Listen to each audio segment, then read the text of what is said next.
Welcome back to another episode of Heavy Muscle Radio. I must have said this well over 500 times over the last decade or so. And we're joined, as always, by Chris Aceto and John Romano on this April 25th, 2022 evening. We are live here, of course. And Chris, we missed you last week, of course. I know a lot was going on with the death of Cedric McMillan. I know you attended his funeral a couple days ago. You want to fill us in? Friday. Yeah, I mean, just went down on Friday for the day and had a tremendous service. Where was it held? It was held at the high school in Heath Springs, South Carolina, where Cedric lives. Did he go to that high school? I don't know if he went to that high school, but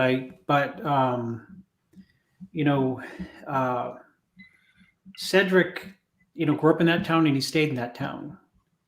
And Cedric could live in Miami. He could live in Los Angeles. He could live in London. He had the money to do all that. Mm-hmm. And he chose to stay where he grew up in, which says a lot about him. And people who spoke about him, touched on that Cedric, specifically the people in the military, he joined the military when he was right out of high school. And, I'm not up on the military lingo, but he's got tons and tons of medals. He served in Iraq. He was in the service, he could have retired when he put in after he got his 20 years in, he went to the National Guard. And he loved being a serviceman. He loved the military. He loved the discipline of it. He loved how it taught him leadership, and he was a great leader. He loved to lead his guys, and he loved to be led by people above him. And he loved to teach the people below him, and he loved to learn from the people above him. And Cedric, interestingly, a big takeaway from that, and it's something I've always known myself, but to hear others talk about it, Cedric, a lot of people are bodybuilders at that level, and they're bodybuilders. They're home waiting for, the next workout. They're home, prepping their meals. They're home. They're resting, they're training, they're resting, they're training. Cedric, more than anything, was a father and a husband and a son to the best degree explainable first before anything. I mean, his family came first always, no matter what. Right. The last 5 years, he was taking care of his mother who had dementia, which is an unbelievable and often unbearable process. I mean, my father had dementia, and I had him in my house for 2 weeks, and it felt like 20 years because every second of the day, bells and whistles are going off. Just so many moving parts to trying to support someone with dementia. So, outside of bodybuilding, first and foremost, he was a family man, and his family was there, of course. And then before being a bodybuilder, he was a military guy. Mm-hmm. He lived his life as a military person from 18 years old to 44 years old. Right. And again, I don't know who spoke because it was tough to pay detailed attention because it's emotional day. But the military leaders who did speak spoke so highly of him. Oh, really? As being just, one of the best students, one of the best teachers, one of the most disciplined person, know how to deal with people. And then so after that, family, he was a family guy, he was a military guy, and then came the bodybuilding. And the bodybuilding, looking back, Cedric was a bodybuilder, but he really is an artist. And, a lot of people can draw bodies and they love to draw muscular bodies and superheroes. Cedric was a legit artist. If you've ever seen his artwork, he's really good. Yeah. He's unbelievable. That he could open up a studio in any major city and start making money doing his sketches, his drawings, his paintings. And his physique was a manifestation of what was in his head, his vision, And what was in his hand? His pen. You know, the weights were a tool for, as a way to express his art. And connected to that, a takeaway is, you know, people discussed, you know, his travel schedule. Cedric was a person who would never say no. And he would travel, he'd be 3 weeks out from a show, and he wouldn't be, you know, in Miami doing a guest spot, or in Philadelphia doing a guest spot. He'd be in Singapore or China or Sweden. Wow. And then he'd come back and he'd do it again 2 weeks out. He'd do it 6 weeks out. He would always support the people who supported him. So any supplement company, and for the longest time it was SciTech. Yeah. You know, and they did send him everywhere, and he would never say no. And then lastly, he was a community leader. You know, he started his own youth camp where he was mentoring kids from 5 years old all the way up to teenagers. Like troubled kids? No, just kids. Anyway, kids this day and age, you know, and he financed it himself. He got small donations from other people, but it was with his money that he was contributing to his community, and that's where he stayed. And someone said, you know, when people were memorializing him, they touched on the fact that he stayed in Heath Springs, and he could have gone anywhere. And not only did he stay, he tried to make it a better place, specifically helping out, you know, kids. Right. So, you know, Cedric was, you know, a multifaceted, talented person. And I always say his strength and weakness were the same thing, his empathy. Because he could go into a room with John Romano and not know John well. And something could be bothering John, and John could be hiding it, and he'd figure it out. His antennas would be able to figure out, what is it, John? And John would like open up to Cedric and, you know, blabber everything that's, you know, bothering him the last like 2 years. And interestingly, you know, that was authentic. That was authentic, Cedric, is that he's empathetic, but the downside to that is he would absorb all that. He'd internalize it all, yeah. I mean, he would, you know, he wouldn't listen to people. He'd soak it in. And, you know, so many people would do that with Cedric that he was in contact with people all the time, managing their affairs, so to speak, you know, their problems. And it would take a beating on him too, because he wouldn't stress out and worry about John's issues, you know, but when John was talking to him, there's a difference between me listening to John and saying, yeah, okay, do X, Y, Z, John, you know, or screw that, you know, and Cedric, who would like ponder it in his mind and, you know, think about it 3 days later, and a week later call up John and tell him, hey, maybe you should do this. Was there ever, you think that stress got the best of Cedric, or do you think was there some kind of cause of death that was revealed? I don't know the cause. I spoke to his wife and soon after, and she said there's just a lot of misinformation going around. She was thinking about putting something out there to clarify, you know, how he died. What did he die? He was. I don't know. Right? That's what I heard. You know. Well, everyone heard something. Yeah. And no, you know, I mean, it's a private family. You know, what they hear, and they probably don't know. Yeah. You know. Was there an autopsy performed? I mean, I don't know, but no. It's just, you know, when you see a guy 44 years old drop and die like that, just like when it happened to Roden, it's so shocking and unbelievable. Now, obviously, Cedric did have, you know, the ulcers and chronic hiccups, and he was having some heart problems from when he had COVID, right? I know he had made a video about that. Well, you know what, Dave, is it's amazing how close I was to Cedric, and I didn't talk to him like infinitesimally like I used to, like since 2017, but we always spoke, always. He'd always text me. And the amazing thing, the only other person I know, and it's to a lesser degree, who I'm on this weird same wavelength with, who's a bodybuilder, is Zane Watson. I could be, you know, Zane's name could come up, or, you know, something about Zane would pop into my head, and Zane would text me, and I haven't heard him for 4 months. What are you doing? I'd be like saying, I'm begging that you please believe me that I was just thinking of you 2 seconds ago. I know you won't believe it. That happens all the time, though, to people. There's definitely Dave, it happens to you and me constantly. Oh yeah, him and I, we're like hitting send at the same time. Chris and I are like send. And when Cedric was sick, I must have put in one day. I text him. I didn't hear a text back, and I'm like, okay, that's Cedric. He's always texts me back quickly, so maybe he's doing something with the military. And I text him later that day. The next day, I text him and WhatsApp them and phone called him honestly 20 times. Oh wow! And then 4 days went by, didn't hear from him. I called him, text him, WhatsApp them another 20 times. And he was in the hospital in intensive care. Whoa. Is that when he had COVID?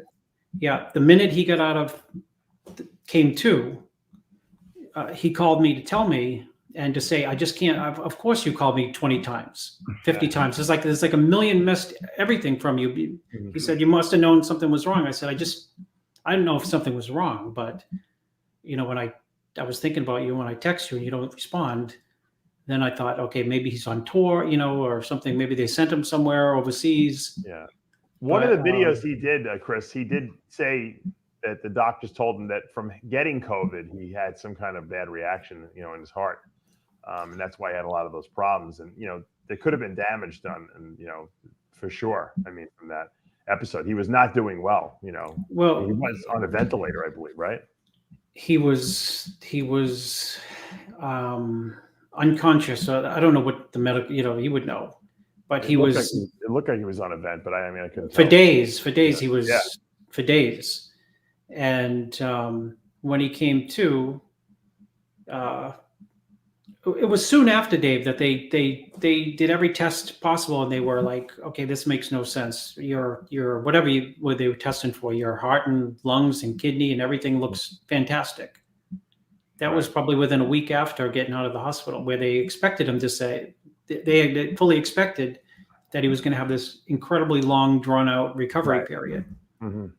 So he recovered successfully, is what you're saying. Something else must have happened. Obviously. Yeah, he recovered very successfully. I wonder if he must have been vaccinated. So I wonder if he got vaccinated again after that episode and made it worse. Who knows?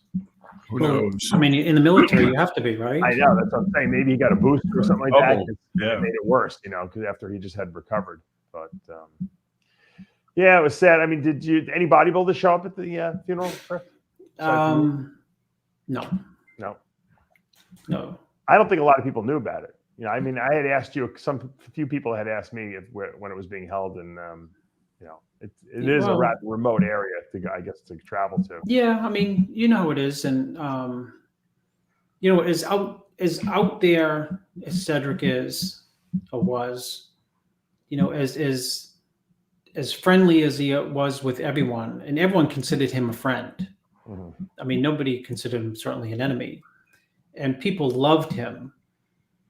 There's still a difference between people being friendly with you and loving you and actually genuinely loving you, caring about you. So that's not a reflection on, people who were not there. It's just it's just the way life is. I mean, you end up, someone once said you die alone.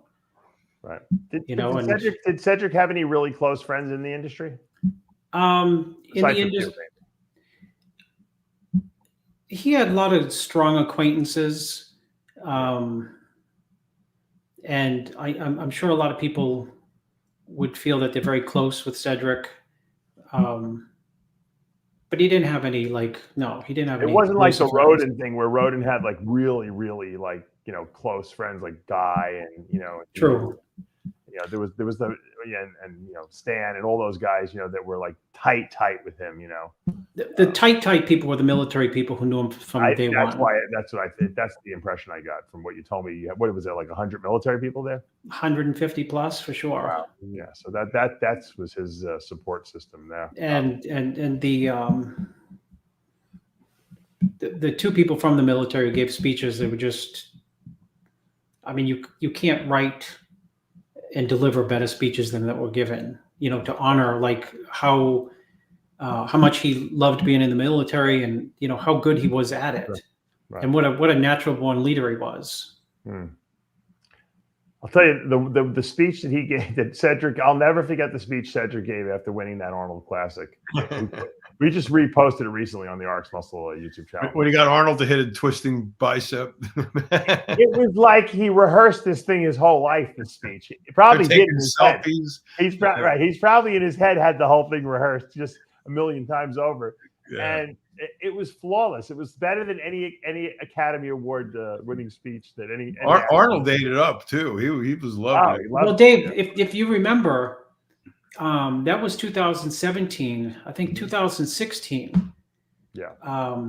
When he won. Yeah, I mean, he won the bodybuilding part. He lost the posing. I got a good Kai Green story that Cedric told. And someone they were up doing a pose down, and Cedric, waved on somebody from like a stagehand and was like, pointing to it. He got that guy's iPhone and took a selfie of all the top guys. Right. It was a moment that was like incredible because the audience, it's like the first time Arnold Snapchatted a posing routine. The audience went nuts. Yeah. It was previous to Arnold ever doing that. It was before Arnold thought, okay, let me stand up and do a selfie and Snapchat, whoever's going to win or looks like going to win the posing routine.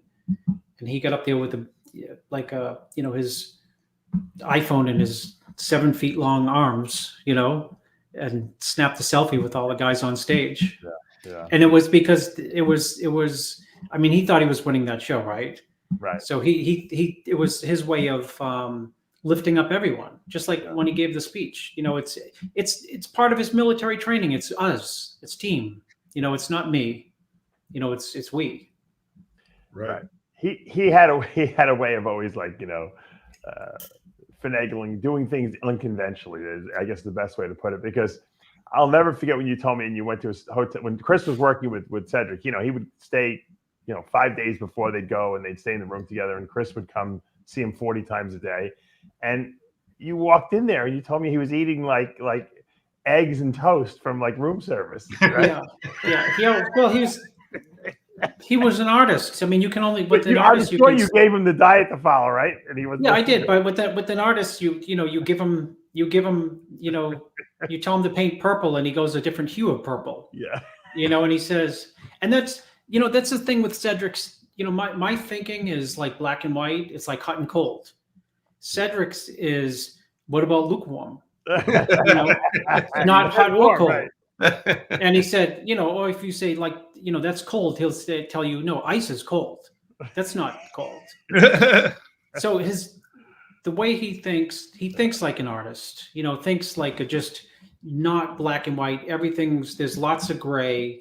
Mm-hmm. There is a whole spectrum of answers to. Yeah. It's interesting you say that because in a sense, him and Kai Green are very similar. Very similar artists. Kai is an artist too. And because of that, I think that was their greatest asset, but it was also their greatest, negative too, because they couldn't have that robotic repetition of everything they did. So when the Olympia would come, it would seem like they both screwed up every time there. It was like they would try to be too artistic or something like that. Something go wrong. They try something a little too flamboyant.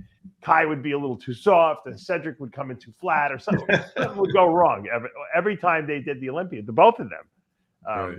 And they just weren't consistent, the two of them. And I think, so I think we were disappointed in the sense that we never got to see Cedric win the Olympia, which he was more than capable of probably a few times. Yeah.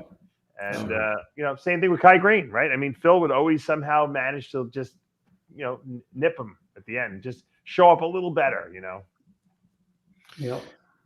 Chris, that was a great story you told me about Cedric giving the watch to the cleaning lady backstage. What was that? Tell me that one. Cedric, we were in Brazil. So, this is Cedric. So Cedric lived in, by the way, a small house. And, it reminds me of Jose Raymond when he lived above someone's garage. And people thought, well, Jose once said, people think I'm poor. I'm living in my friend's garage because it keeps me like a machine focused on Except Cedric has 4 kids, though. That's the only what difference. I want to accomplish. So Cedric, we were in Brazil, and Cedric was competing, and backstage there was a little old lady, didn't speak any English, and she was like the sweeper backstage. And he was getting his oil and his tan, it was dripping, and she'd come in and clean it up for him.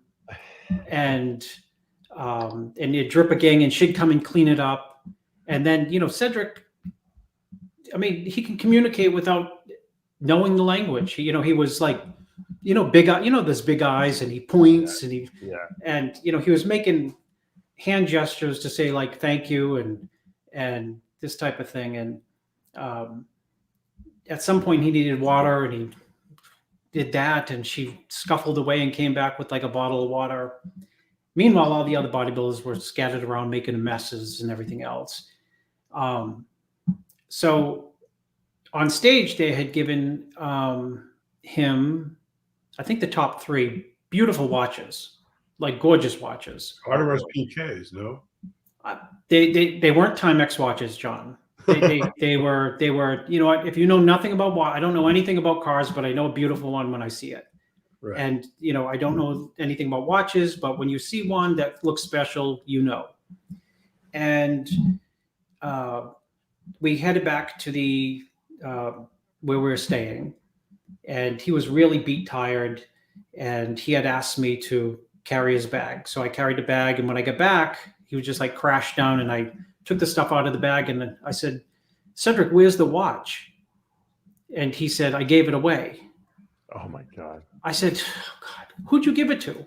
He said, the little old lady. I said, what little old lady? Like it didn't, like what little old lady? He said, the lady who was cleaning up, taking care of me backstage. I said, you gave her the watch?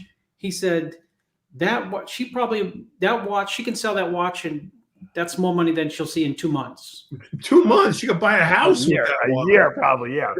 It's like a $30,000 watch. And Dave, he said, goes back to Heath Springs. He said, man, I'm going to go guest pose in a bikini next weekend and make more money than that lady's going to make in 2 years. He said, quote, I can make that money back next weekend guest posing. Right.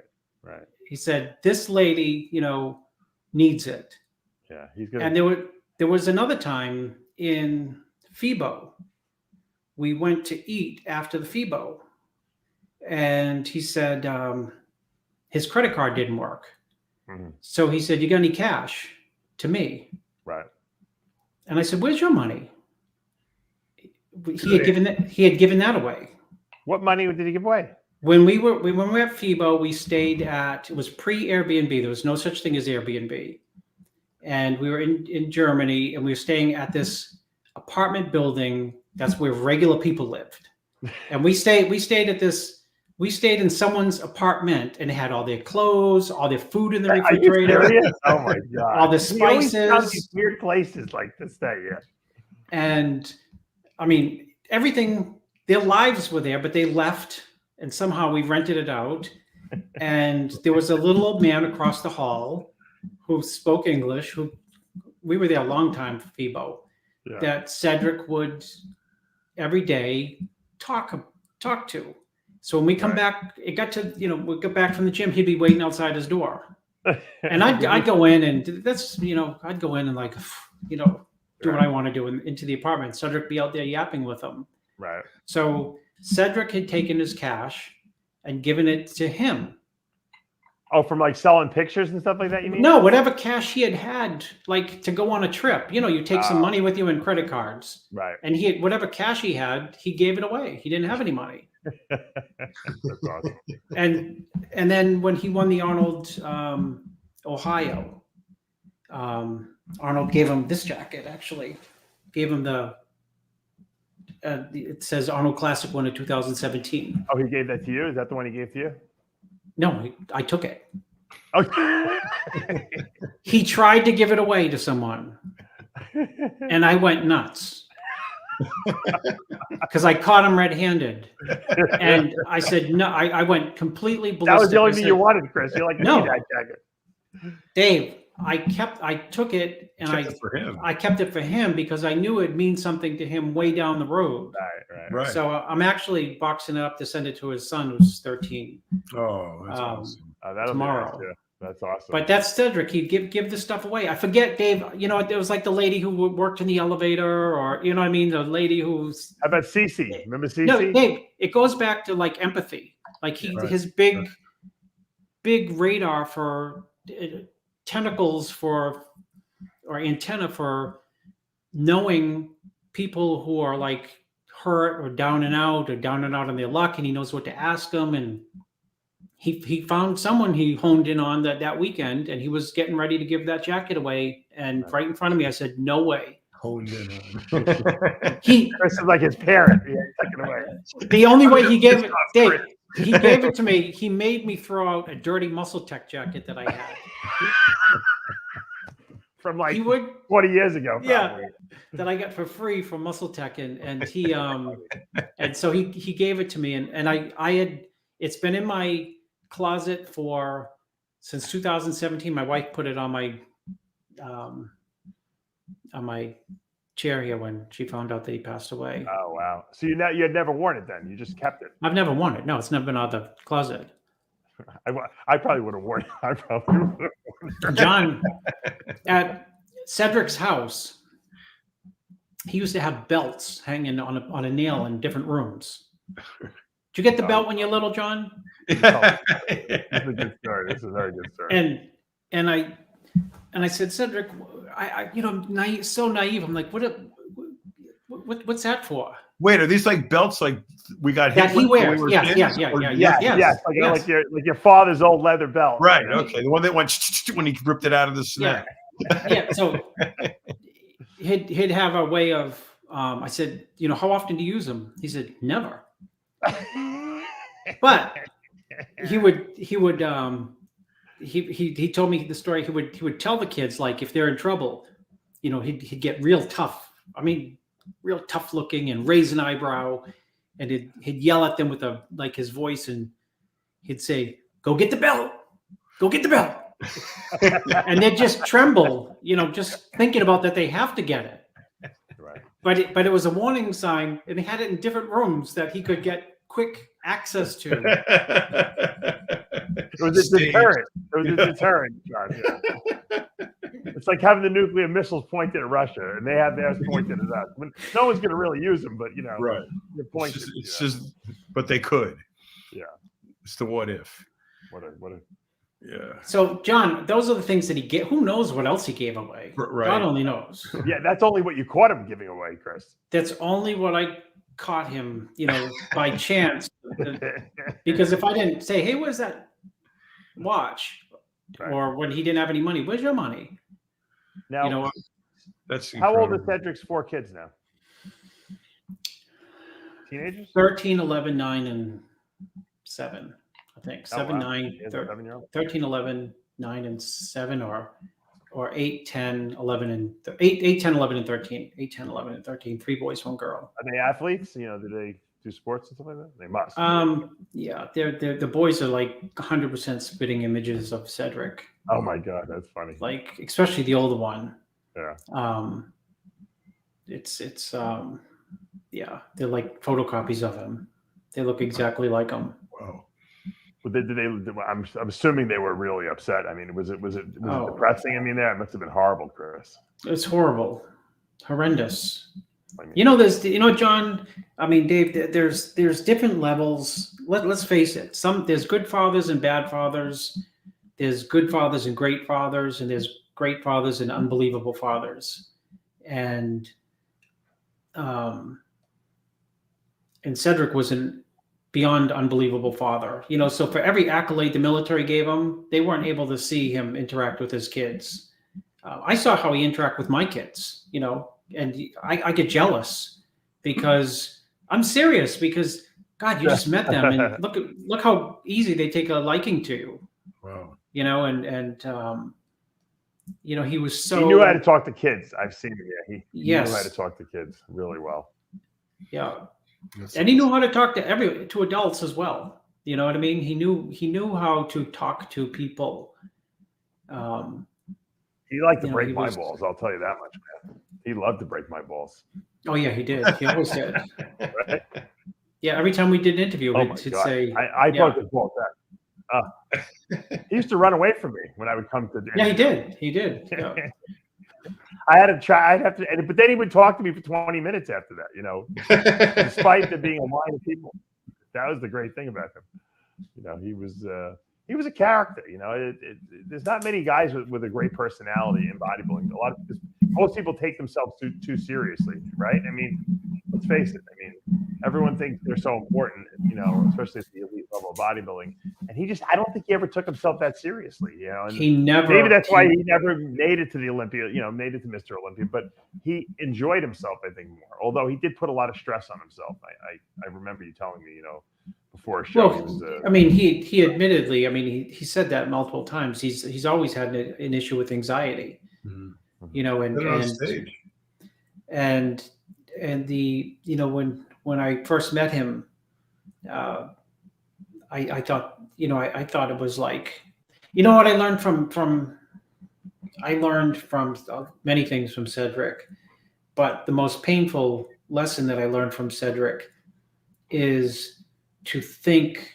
This is why I hate motivational bullshit on bodybuilding. And I laugh sometimes and I say, can someone show me something totally negative? Because I'm so tired of this aspiration to be incredible and be better than everyone else. And when the chips are down, get up and stand up and pull yourself up by the bootstraps. Cedric had an issue with anxiety, and it was quasi-crippling at times. Not always, but it would rear its head. And, you know, I thought that it's terrible. I thought you could just like get over it. You know what I mean? It'd be kind of like somebody, it's a bad analogy, but somebody addicted to pain pills and be ripping the pain pills out of their hand and say, just get over it. Or somebody addicted to alcohol really heavily and just me like hiding the booze and saying, come on, Romano, just get over it. Where do you think that came from? Was it a depression thing, or was it like something from his background, the growing up? What do you think? I mean, he just put too much pressure on himself. What was it? Well, I think that's the $1 million question with anxiety with anyone. He served in Iraq, right?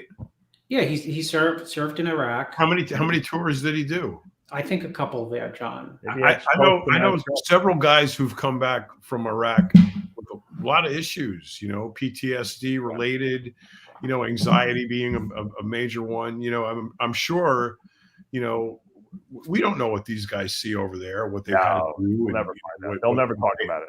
No, and they don't, and they internalize all that stuff. And, well, that's the beauty of Cedric, is he expressed it. You know what I mean? He you know, a lot of people would be embarrassed to say, you know, I'm one of the best bodybuilders in the world, you know, and I suffer from anxiety, because people would think like, oh, what a weakness. Yeah.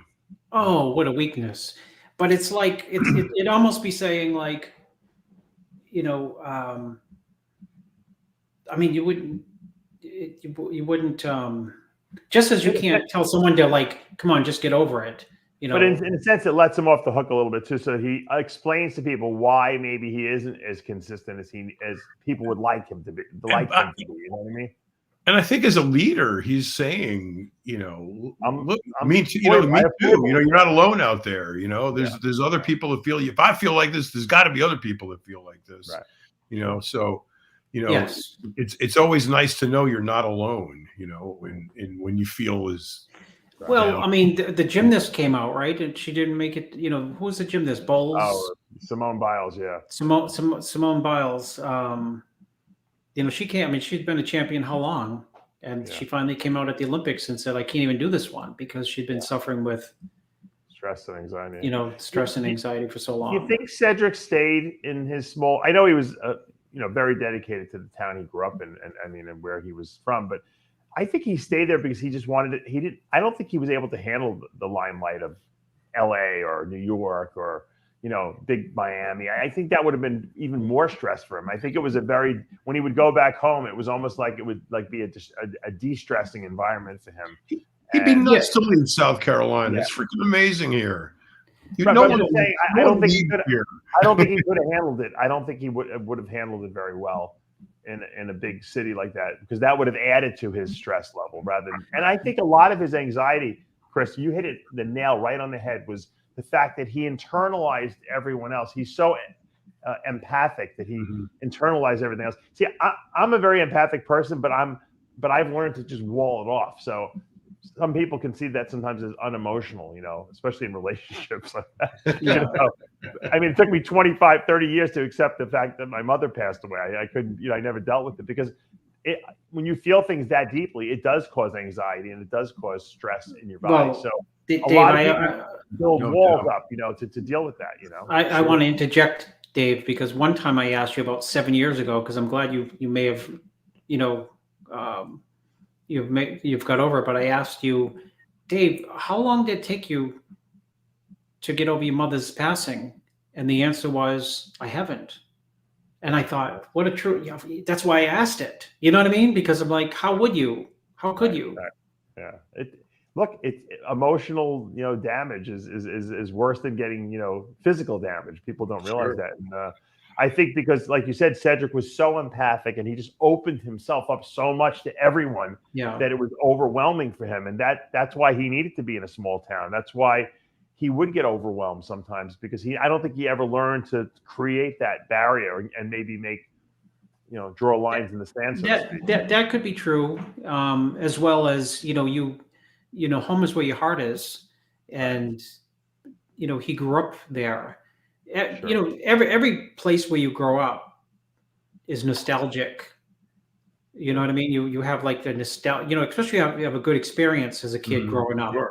You have a strong connection to it. So, he grew up there. He entered the military there.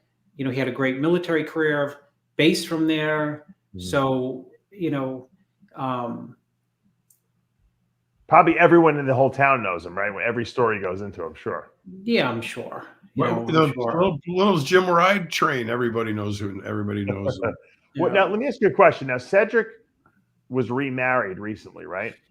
2017. Yeah. Was the wife? They were living there in the same town, right? She moved there. I think she's Australian, right? His wife, yes. Yes. Yeah. That's got to be kind of weird now. She moved from Australia to here. Is she staying, or is she going back, or? I don't really know. I didn't talk to her. I didn't speak to her much. I mean, I've spoken to her through text and things, but we didn't speak much because the people who did know Cedric, oh my God, really well.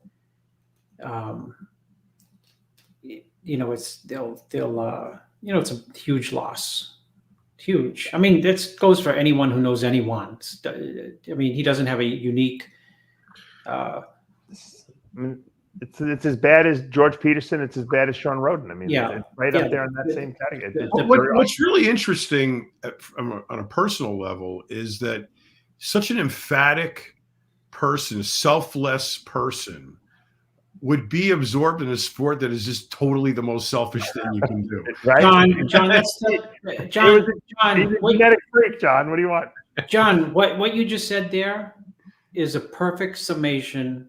It's dead smack on analysis of Cedric.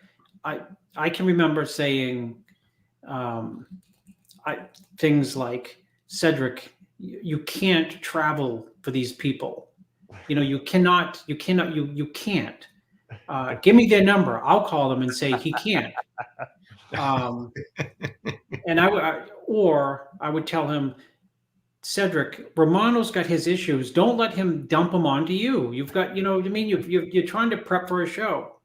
Ignore these people. Yeah. Or, Cedric, you have to put yourself first. Yeah. His answer is this: I can't. Wow. Just like Dave, when you said, when I asked you, you know, how long it took you to get over your mother's passing, and you said, I have not, I'll never forget that. Yeah. I remember him just looking deadpan at me and saying, I can't. Mm-hmm.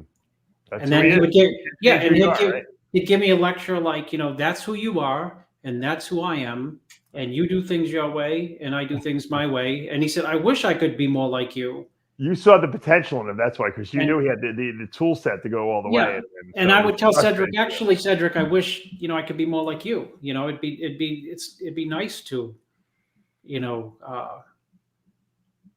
have the emotional tool set that he had and has. And that's, you know, when the people in the Army like dumped an immeasurable amount of accolades on him, part of that is because anyone can lead. I mean, a lot of people are good leaders, but you know, the best leaders are the one who understand their understudy, you know, the ones that they are leading. Sure. And that's, you know, the people who he was leading. He knew human nature. He got a very good insight into that. Yeah. He knew human nature, and he knew every topic. He should have been a psychologist is what he should have done that, probably. You know? Cedric was up on every topic known to man. Like if you wanted to talk Ukraine, if you wanted to talk, just pick a topic. Pick a topic that involves conflict, or pick a topic that includes some type of culture or cultural barriers, or anything socioeconomic. I mean, he could write an analysis on, you know, a talk forever about this side and where they don't, you know, where the conflict is and why they're too stubborn to be able to bring a resolution to that conflict. I mean, he was so like intelligent. If he wasn't so empathic, he would have been the Joint Chiefs of Staff, probably. He was too nice. He was too kind. Anyway, what a tragic loss, you know. Yeah. I hate having these conversations, but I think it was important.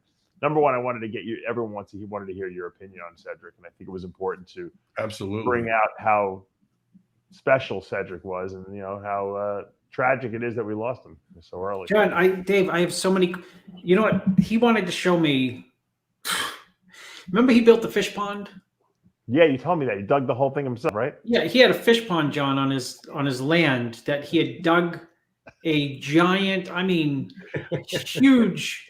Took a tractor and dug up the whole, like, I mean, it was a massive pond, and he filled it with fish, and he had a little like gazebo that he built, and you could fish right off the gazebo right in his backyard. But the first time I went to visit him, he was dying to show me. He didn't tell me what he was going to show me. Right. And he dragged me down this country road, and we went down this road, and there's nothing but, you know, trees and no cars. And this is part of his property, right? This part was like public property. Oh, okay. Or, you know, a public road. And then you take a left and a right and left. And then there was a little dock that you could fish off. And that was, he was, yeah, that was his spot. And he wanted to, you know, show me that this is where he would come to unwind. And he told me, but I'm gonna build something right out my, you know, back door. I said, what? He said, I'm gonna build a fish pond. And that's what he did. Yeah, that's awesome. You know, it's like the story I heard of, you know, Larry Bird. You remember he had to retire early because he had the back problems, you know, but his back problems were caused by the fact that he decided that he was going to pave his own driveway himself. And so he got the machine and he worked on it for like 2 weeks straight, every day, 18 hours a day. And his wife and everyone was saying, what are you doing? Just hire. I mean, the guy had millions and millions of dollars. I'm going to build this driveway. I don't need to hire. What am I going to waste the money on hiring someone for? And it fucked up his back. And that's really what ended his playing career, believe it or not. Wow. He was so intent on wanting to do it himself, you know. That's like Cedric. Cedric didn't want anyone to help him. He'll do it himself, you know. It's better that way. Comes out better. So you want something done right, you do it yourself. Yeah. Now, I want to just segue for a second off of Cedric for a second. Did you hear about this Shane Post? This he's an IFBB pro. He got shot in a parking lot. Yeah. This is the most incredible story. Yeah. You want to tell the story? You know the story, John? I don't know the story. I just know it was a conflict, a confrontation, and gun came out. He's not dead. No, he got shot. Here's the let me pull up the this is the security cam. There was a news report on this, and I guess they got into an argument over a car parking spot, and you can see his wife there at the bottom of the screen with the son. Right. Terrible, tragic story. Awful. Thank God he's alive, But this guy in the trench coat, you can see him. He shoots him, and you can see him hobbling away. He couldn't even believe he shot him over a parking spot. And he's pointing the gun with the kid there. Holy shit. I mean, people are nuts these days, man. It's the fucking wild. Where was this? This was in Texas, where everyone has a gun. But still, John, I mean, did this guy think he was going to get away with shooting someone like that? I mean, like there was a million witnesses there. Because there's no one's going to prison anymore. So they're so soft on crime. Not Texas. I mean, prison. Texas is you're nuts to do that in Texas, man. Look at him. Look at that. Holy shit. I hope they fucking put this guy in prison forever. Do they have the death penalty in Texas? Oh yeah, in Texas? Are you kidding? And I got to do that. He didn't kill him. Thank God he didn't kill him. But still, really? This guy should go away for life. I mean, that's because over a parking. We'll do it again. I saw that happen actually in Florida at a toll booth. The guy actually died. He pulled up to the thing where you put the money, and he didn't have enough change, and he was stuck there. And this guy was behind him, somebody in a higher end car with a accent from another country, was started yelling at him to move, and the guy was, I can't have the change to get in, and the guy just got pissed off, pulled out a gun. It was in Orlando, shot him like 6 times, and the guy's laying there dying. He goes, his last words were, I can't believe I'm going to die from not having change. People are nuts. I mean, look at this guy. He's a young guy. He's got a brand new, son. Thank God he's alive. My God. I know. But you know what? It's fucking ruin your life. That's why, I tell people all the time, John, because I know guys. I have a lot of friends that have road rage, and if someone cuts them off or says something fucked up to them, they're ready to they're ready to go. They're pulling the car over to the side, and they're ready to. I'm like, you don't know who's got a fucking gun in the car, and there are a lot of fucking crazy people who do stupid shit and don't think about it, John, Dave, everything you need to know about someone shooting you for cutting them off in traffic, you can encapsulate in last year. A little old lady gave me the finger, and it's a dead honest truth story. I cut some, road rage. I'm not the best driver, and I cut some lady off, and I was getting ready to say oh sorry, in Maine, and the little old lady gave me the finger. She had to be in her mid-60s, and finger, like up, And you know what I do when people? And I just thought of what if that was? Ever since then, I've thought God, what if I cut off somebody who's a little high, and he's full of shit, and he's a little 20-something years old, and he's got a gun, may shoot me. You diffuse it. Well, you know what happens? I've had people, thinking for whatever reason, just pull up next to me and start cursing or something like that. And this is when I was big too, and I had my arm hanging out the window, and they'll do it purposely because they have like my father would say a death wish. Some of these people, they want to be beaten up, that kind of thing. And I would just always completely change the subject. I would be like, look, I wish you the best. I hope you're having a peaceful day. If I did anything wrong, I'm very sorry. But getting flipped off by a soccer mom or an old lady is another story. You don't know who's got a gun, John, nowadays. There's a lot of fucking crazy people. You're better off just leaving the scene. Who cares? It doesn't matter who wins. I'll tell you what. Here in South Carolina, I would guarantee you the soccer mom has a gun. Yeah, in Texas, the soccer mom does too. Believe me. Guarantee the soccer mom has a gun in the minivan. Everyone's packing in Texas, And Texas too. So you just take your life in your hands with road rage anymore. I don't know the particulars of this thing. I don't know how it happened. If the guy pulled in first or whatever. But it's a freaking parking spot. I mean, I had a trench coat on, John. You see that? He's obviously a nutcase, And I'm sure the video is going to lead to his capture, Of course. So, imagine if he would have done something like that to Brian Dobson or Branch. The guy would have been scraped off the cement. They would have fucking Branch would have got up chase him down and beat his ass. After getting shot. No, that's what I mean. That's what I mean. Branch would have smacked the gun out of his hand and say, 9 mil. Yeah. Give it back to him. You need at least a 40 to knock me down. But you know what? I give this advice to everyone. It's not worth dying over someone cutting you off or someone in a bad mood and giving you the finger. Laugh, smile, say ha ha ha, and drive away. Yeah, that's easier said than done, Dave. When you're in the middle of that rage, I'm telling people what to do. You have to be cognizant. The problem is everyone goes into autopilot when that happens. You know what? And your emotions get the most of you because you want to fucking beat the fuck out of this person. But it's ingrained in you. You know, one of the traits in you got to uningrain it, John, because we live in a crazy world. It's impossible. It's impossible. I know. Look, I understand. What you're saying is that make it possible because the alternative is death. Okay. Right. Exactly. What I'm trying to tell you is logically, Chris, could you argue with that? No, there's no logical argument. Okay. So definitely diffuse it, run away.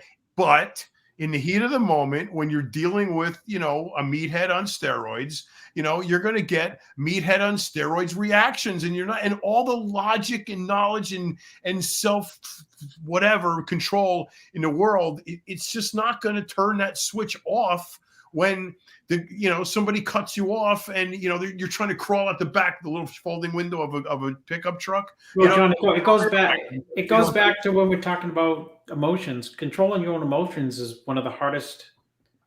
The hardest thing to do. In retrospect, 2020, you can look back and say, "Damn, I should have just done this." But when you're in the moment, we've all done it with girlfriends or even friends. You know what I mean? And they piss you off over the stupidest thing, and you lose your temper, and you look back and you think, like, "What was I thinking?" Someone threw a pizza like at my car, the windshield of my car, and a soda like out the window, like these kids, and. I when it hit the car, I was like, initially I was going to start chasing them. And I said to myself, wait a second, this is kind of funny in a sense. I said, it's not funny because it happened to me, but it is kind of funny. I said, so, they didn't break my windshield, thank God, and I gave them the finger, of course, but I just drove away. But it was, you got to catch yourself. I'm telling you, it's not worth dying over something. I agree. I totally agree with you. But look, I don't suffer from it bad, but I do have it a little bit. Okay. Oh, I made those mistakes early on. Yeah. Honestly, it's because I ride motorcycles. Okay. So every time I'm in a car or a truck, I'm thinking, if this situation happened when I was on my bike, I'd be dead, or I'd be having them do some kind of serious, crazy, corrective move here, and my heart comes out of my mouth, So I mean, I'm always thinking that way, and sometimes when people just do stuff, what pisses me off is that people don't drive. They put on makeup and operate a car. They drink coffee and operate a car. They text and operate a car. The prime directive is not driving, in spite of the fact that they are on a four-wheeled, 2-ton object that they are in total control of, supposedly. It's a missile, Elon Musk says. Yes. Yes, it can do tons of damage, lots and lots of damage, especially to people on roller skates and bicycles and shit like motorcycles. Okay, sure. So it sets you off, because I'm thinking, what if if just the other day, okay, I'm calm as can be. I'm coming back from the Chinese place, and I'm taking a right on my pickup truck.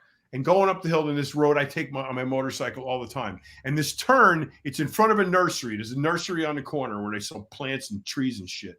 And the turn is a terrible turn because it's full of potholes. It's angled downhill, and it's a hard right downhill like this. So you're kind of leaning into the downhill, and there's gravel on it. It's a fucked up turn. So what coming out of it, if I made it through the turn, I'm accelerating pretty hard. So right to the right is where you leave the parking lot of the nursery. This fucking woman and a soccer mom in a minivan just pulls right out in front of me like I wasn't even there to turn left to go left at the light. So if I was on my bike, that would have been on that gravel, on that turn, on the incline, the way that would have been that would have ended in, if not ended well, it would have ended close to not really well, because that would have been terrible on a bike. You know, and so when that happened, I'm like, that's what I'm thinking. I'm thinking, what if I was on my bike? This fucking lady would have killed me. And I like, and then she has the nerve to fucking flip me off when I beep the horn at her, you know? So I'm wrong. You pull out in front of me. I beeped the horn at you. You could have killed me if I was on my bike. I look at you and you flip me off. And she's way younger than me too. So it's not an old lady that was pissed off. It was just a fucking soccer mom who was felt probably entitled in some way that, you know, I was in a Toyota Tacoma and not a Range Rover, so I didn't get the right of way. All right, let's try to end the show on a positive note, on something like cool. Have you guys? I don't know if you guys have seen this video of Nick Walker shoulder pressing the 175s. I'm so impressed with him. I got to tell you, you know, there's not many guys like that nowadays out there that really impress me, and he's just one of these guys that just he won't take his foot off the gas, and I think he's almost like the second coming of Palecchio with the weights. But he's got, you know, he's got the density, and he's got, you know, all the bells and whistles you want to see. But he's strong as hell. But we know that let's face it, what builds muscle? Heavy weights, you know. Yep. Well, there's proof of that. The hard thing is to lift. Can you see the video, guys? Can you see this video? No. Nope. Oh, hasn't come up yet. Hold on. It's because Tyler's not there. Ah, look, we have video. Okay, there we go. Oh, you got it. Okay. Holy shit! Look at those 175s for 8 reps. Fuck. And he's doing good reps too. You know. Totally good. That's what it takes. He reminds me of like when Ronnie Coleman was, you know, doing stuff like that, and like, you know, Dorian Yates was doing the heavy weights. I mean, and he's lifting, you know, heavy free weights too, which is really what you need to do. You know, I see all these guys on machines nowadays. He's not taking any shortcuts. Those ancillary muscles that balance the weight and hold you, you know, in position. Those are like vital to the, you don't get those on a machine. No, and you know what? And he doesn't even have anyone lift them up to him. That's the crazy. Yeah, look at that. He flipped him up on his knee. Like they were 70-pound dumbbells. He flipped them up. I get news for you. You try to hold a 175 on each side, you'll fall off the bench if you lean a little too much to one way or the other. That's how heavy those fucking things are. If you add that up, whatever, 175, what, 3, whatever, that's, if you had that on a bar, it would be way lighter. Way lighter. Yeah, because the bar stabilizes the weight. Right. You know, you have to stabilize the weight, you know, with the dumbbells. The weight in each hand makes it so much more difficult to balance that and stabilize it. He's very impressive, and I look. I think he has a legitimate shot to win the Olympia. I really do. I think that anyone who bets against him, you know, saying it's impossible is out of their freaking mind. You know. Is there anything you can do about those veins, or is that a long foregone? You know, I don't know if it was caused by him or if it's a genetic thing, but you know, certain people have weak. You know, there's valves in all your veins. The valves are, you know, because there's no pressure in the veins. All the pressure's in the artery. So by the time the deoxygenated blood gets to your veins to go back to the heart, it's the milking action of the muscles that moves it back to the heart. So there's valves in the vein to make sure that the blood doesn't go back in the other direction. And some people, they have, you know, the valves are incompetent. They don't work as well as they should. And it usually, there's an inherited aspect to that. I'm sure being as big as he is and, you know, putting that kind of pressure, but he's very young. So I have to imagine it's somewhat of a genetic, you know, thing going on. And can you get some of them removed or rerouted, or is they're big, John? They're big. I don't know. No, they're like garden hoses. With little spider veins, they inject them with saline and they dry up and shrivel up and disappear. With a big vein like that, you'd have to go in there and surgically remove it. And I don't know if it would even, you know, I don't know if that's something, you know. I mean, a few of the big ones, I don't know. It's just, you know what it is? You know what it is though? It's because it's like too many tattoos almost. It's like when a physique is that impressive, dense, huge, you don't want anything to detract from it. You want to see the smooth marble, you know, Right. and it's just like, why can't we just get the whole thing, you know, without the. There's always repercussions, and it's like saying, can I do a steroid cycle and have no side effects? Well, no you know what? No water retention, no shrinkage of your testicles. Comes with the territory. Doesn't it just go to show how unbelievably rare the top of our deal is? I mean, how many things have got to go right for you to be number one in the world is fucking amazing. Let's take Dorian as for instance. Right. Dorian 1993 was probably perfect, right? Everything went right for him. He was big, he was full, he was dense, he was probably the best he ever looked. And then the following year, remember, he tore his bicep, and then the year after that, something else happened. He had a small quad. Tricep tear? I thought it was tricep. He tore his tricep at the end of his career, but he had a lot of different problems. Once you start getting the injuries start stacking up, because you're pushing your body so hard, it never looks quite as beautiful as it did before. Ronnie Coleman, 98, 99, freak, small waist, freaky this, and then he got big, and 2003 he was, by all accounts. Dorian got so strong he just tore himself apart.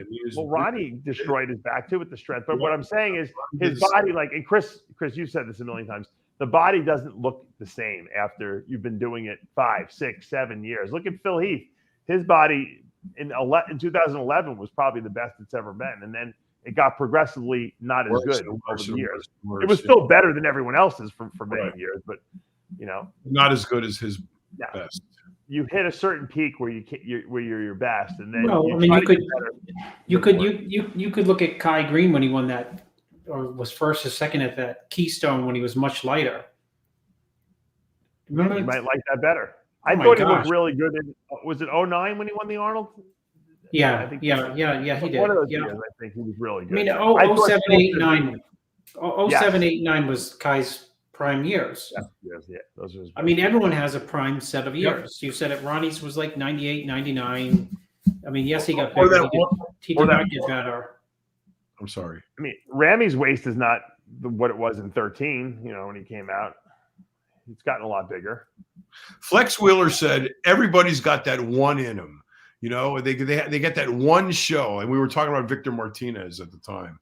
And it's whether or not you can duplicate that or better it, but there's everybody's got that one, and you can talk about virtually any bodybuilder. You say, oh, I remember in Flex in 98, and then Ronnie in 2003, or what, and Dorian and you just that was that one year when they were just so fucking amazing.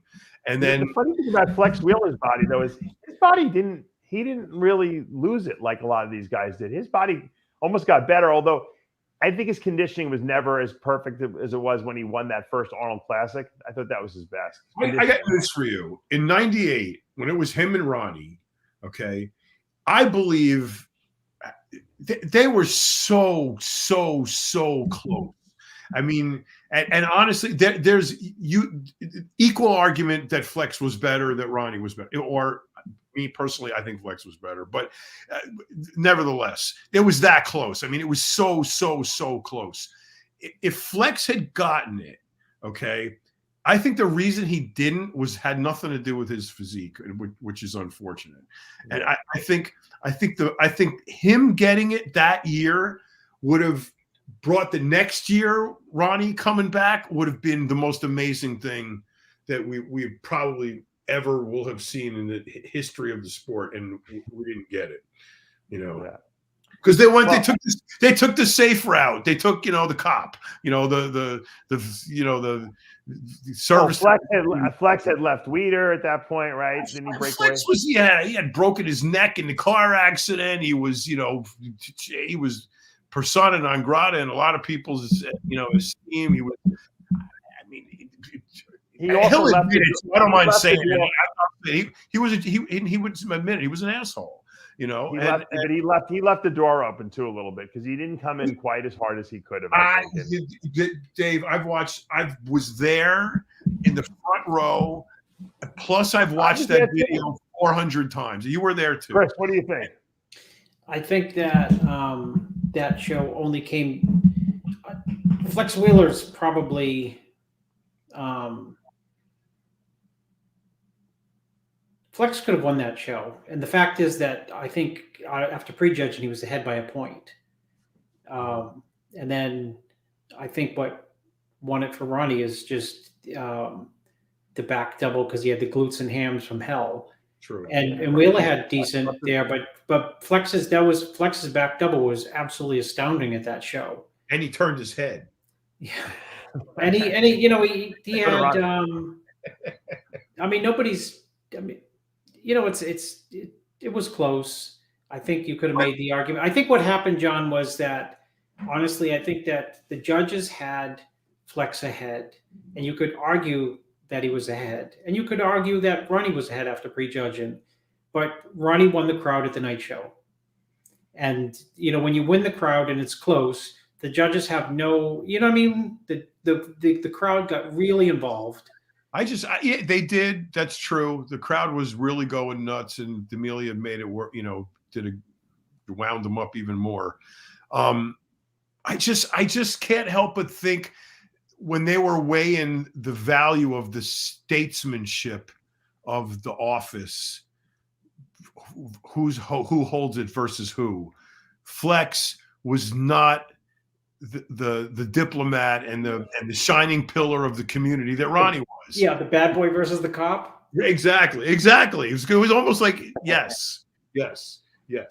And I just can't help but think that in the image of who's going to be the face of the Olympia and the zenith of the IFBB, that they just couldn't go that route. You know, they wanted to go with the American flag and, you know, go rah. You know, Flex was the bad boy. He just was, and I just don't think they wanted that image to be the poster boy of the sport.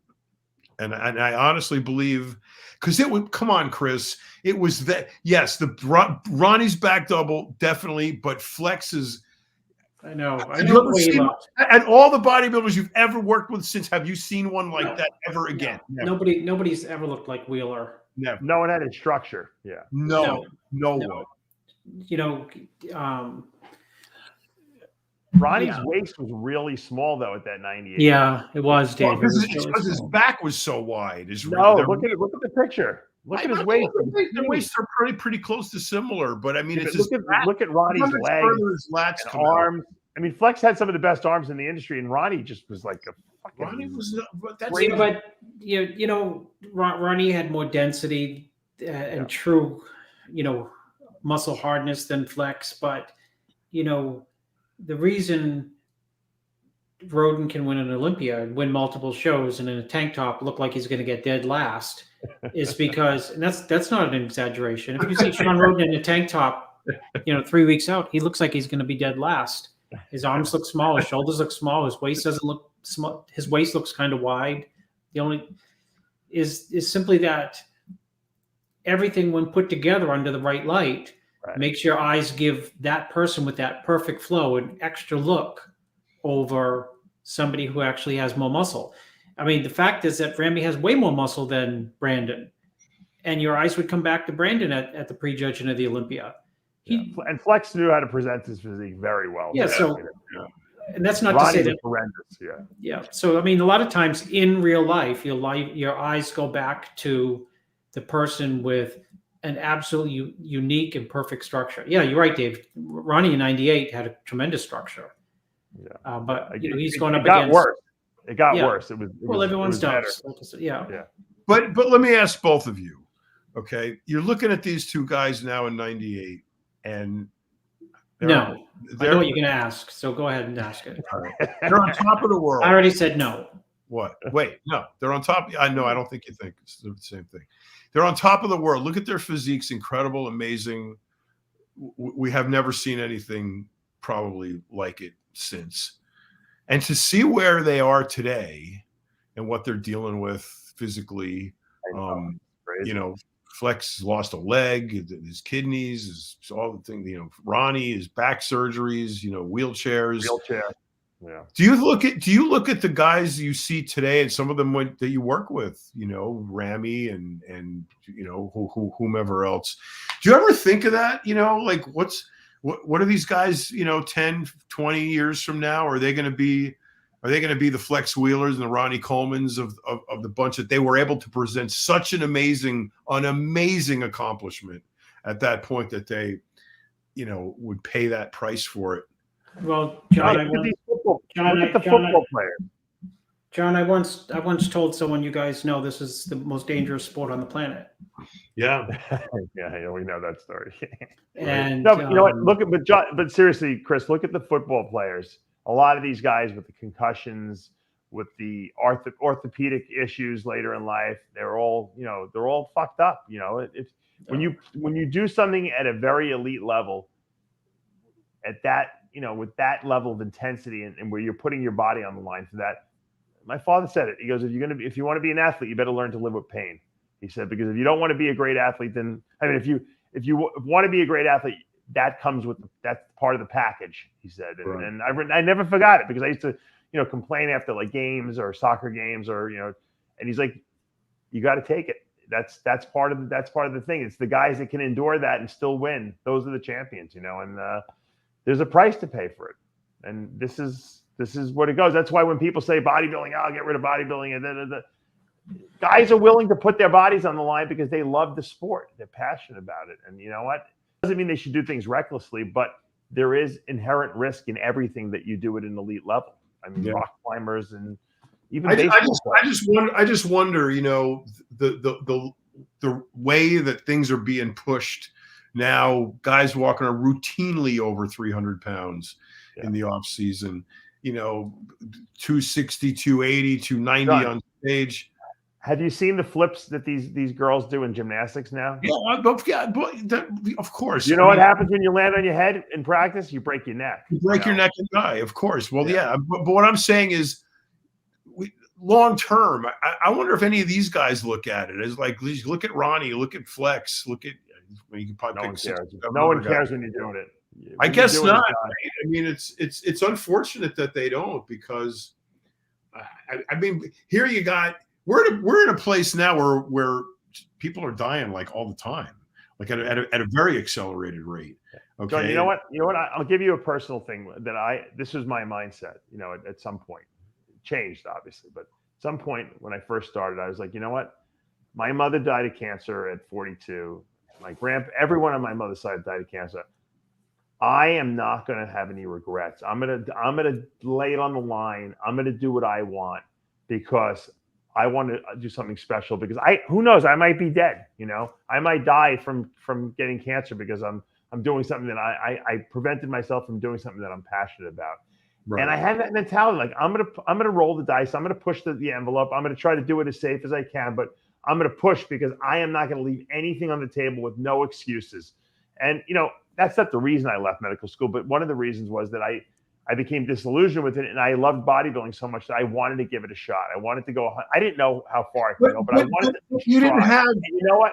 The truth is that it was, to an outsider, my father must have thought I was out of my fucking mind. But my father was one of these people that never told me what to do. He wanted me to be my own man, so I respected him for that, obviously. A lot of other parents would have said, "You're ready. What the fuck are you doing? You're in medical school." Whoa. But there was it was a totally different climate back then. I think the worst we had during your reign was Momo Benaziza and. No, I know. But look, everyone knows that. But what I'm trying to say is, I can see your point from an athlete's perspective. Yeah, I'll do anything to win. Okay. Yeah. But I'm wondering if like Big Ramy or Nick Walker, you know, looks at what they're doing now and looks at Ronnie and Flex and whomever else you want to throw in there, and say to themselves, wow.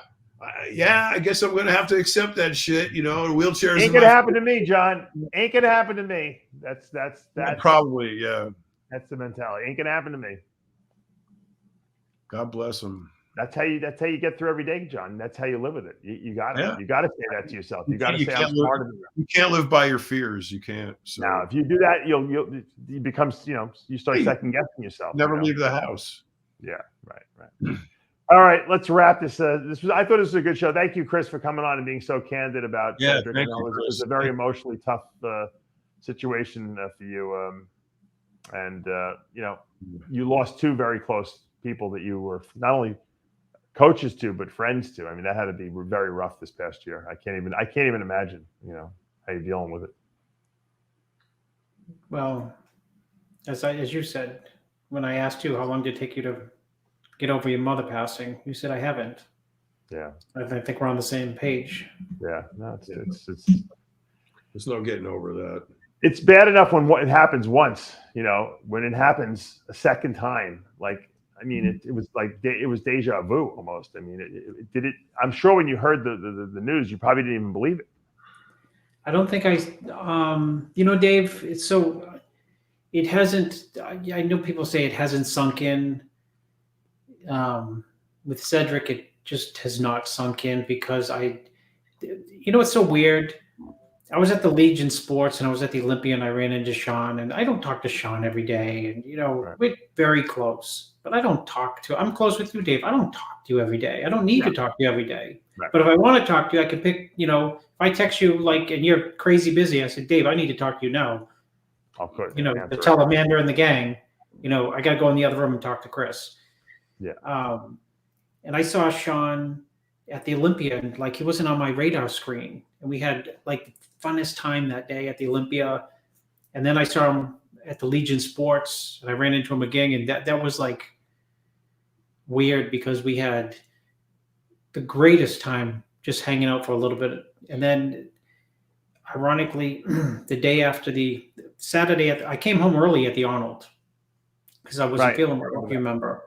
Yeah, I remember. And I spent the whole day Saturday with Cedric, and we laughed and laughed. And the crazy thing is, he seems so, what a cliche, so full of life, so healthy.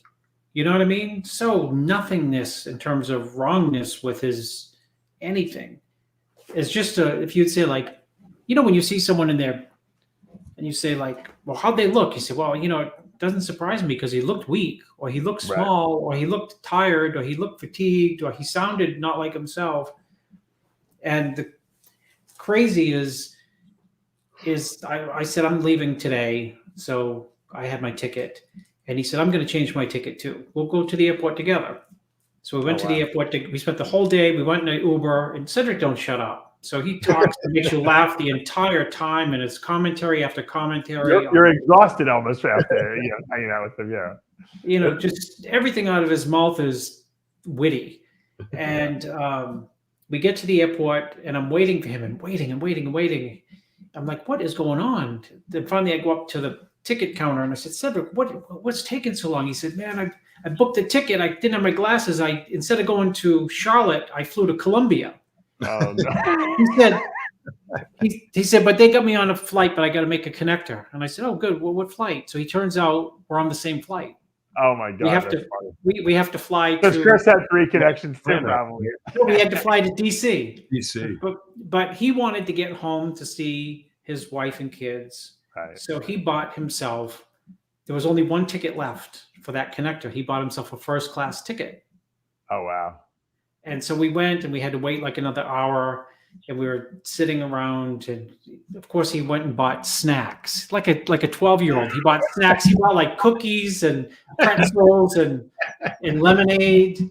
Lemonade and full sugar lemonade, I'm sure. And he was, of course. And he was eating his snacks, and we were talking about his future, but that's what we're talking about a lot of at that point when we get to the airport. You know, what he wanted to compete. We're going to do stuff together again.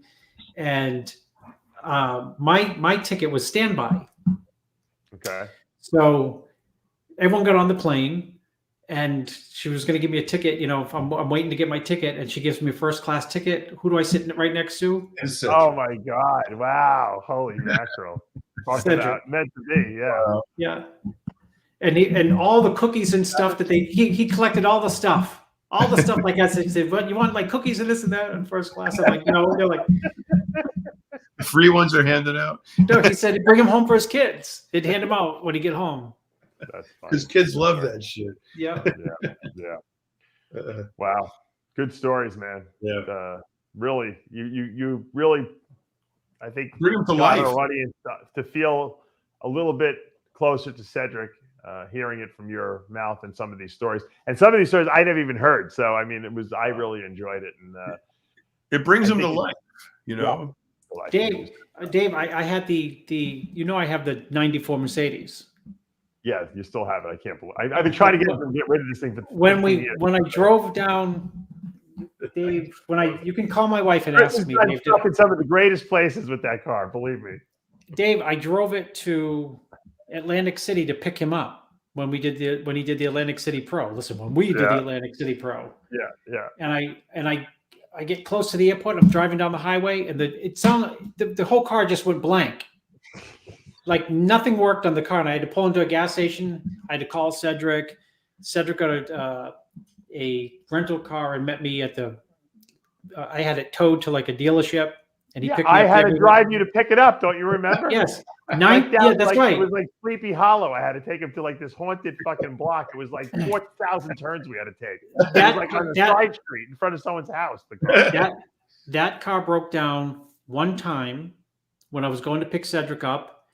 And on Friday, I went down to South Carolina for the funeral, and I returned the same day. And at night, driving down the highway to come to my house, same exact thing happened. Jeez. I had to call my wife and have her come get me.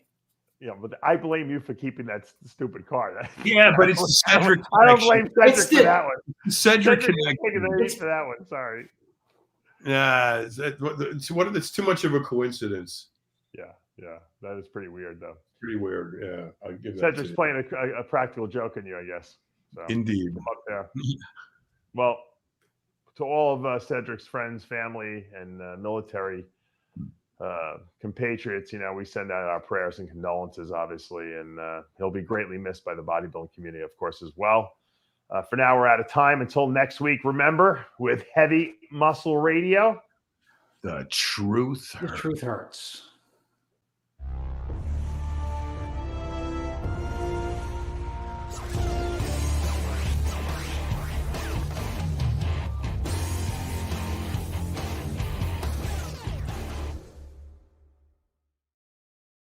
Dave,